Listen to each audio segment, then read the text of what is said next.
Hello friends. May my subscribers forgive me, I decided to deviate a little from the topic of the channel and talk about cats. Or rather, about the choice of items necessary for their normal life support. It just so happened, and a new tenant appeared in our family, a kitten of the breed, Russian Blue. As soon as it became clear that a cat would appear in the house, they slowly began to prepare for his meeting. The first thing I did was make a so-called cat balcony on the window. A video report about the cat enclosure can be viewed here, and the link will be below in the description of this video.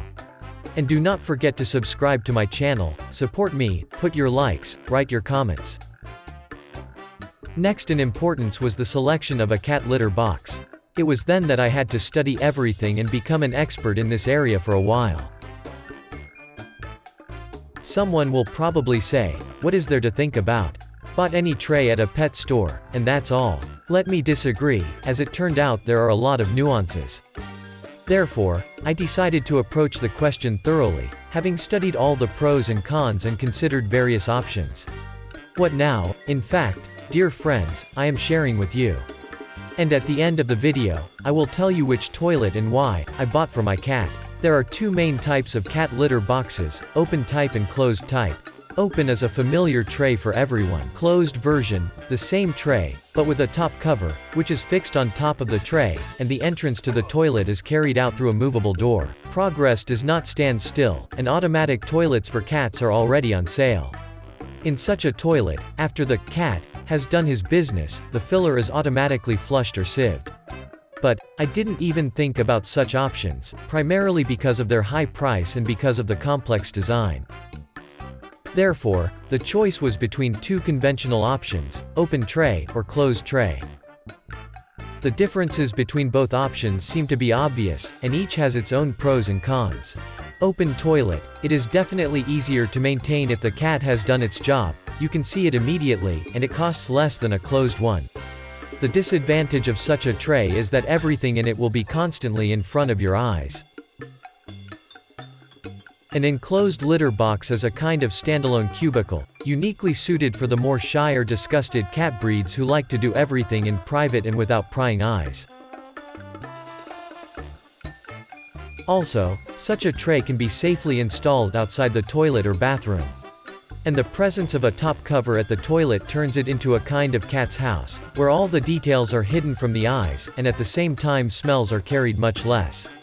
But, what is definitely a minus is that all the time you have to look under the lid to control what needs to be thrown out in time.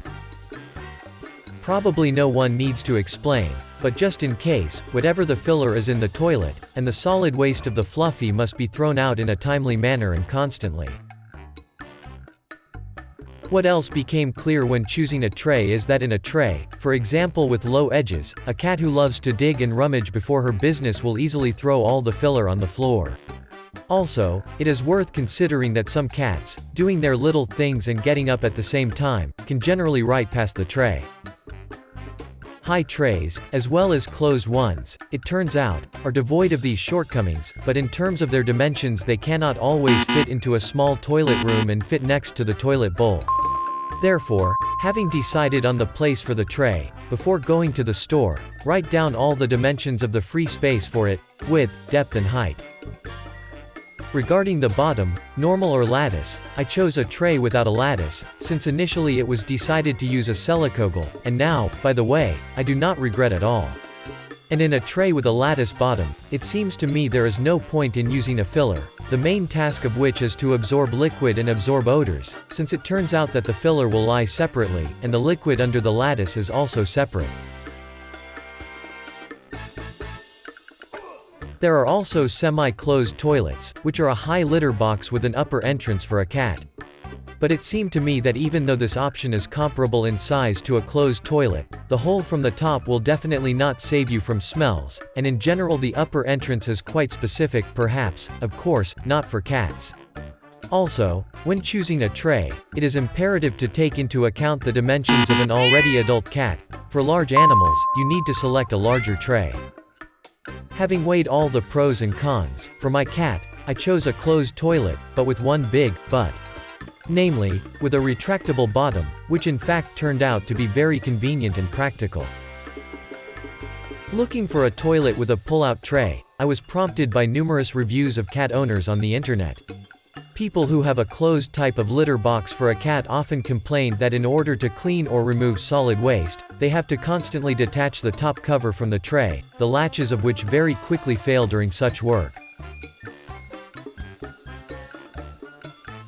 In the model I have chosen, the pallet is pulled out, and accordingly, no extra steps are needed to remove the lid. Consider this when choosing. But about the charcoal filter located at the top of some cat litter boxes, it seems to me that this is more of a marketing ploy, and if the cat eats well and goes to great lengths, then no charcoal filter will stop the smell spreading from the tray. By the way, a convenient feature turned out to be a place for a scoop for solid waste, located in the top cover, is not lying around and is always in place. But the smell of urine, when using silica gel, is not at all.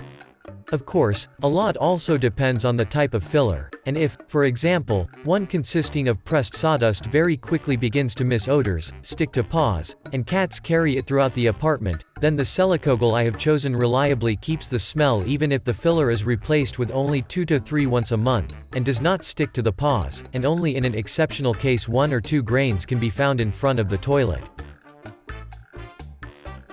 And yet, the breeder advised at first to use a tray without a door installed, explaining this by the fact that a small kitten can pinch its tail with a door, which may give him a negative impression about the toilet itself, and where he may be afraid to go later. After listening to the advice of the breeder, at first, the kitten was accustomed to the toilet with the door removed. But once he got used to the tray, a couple of months after that, the door was installed.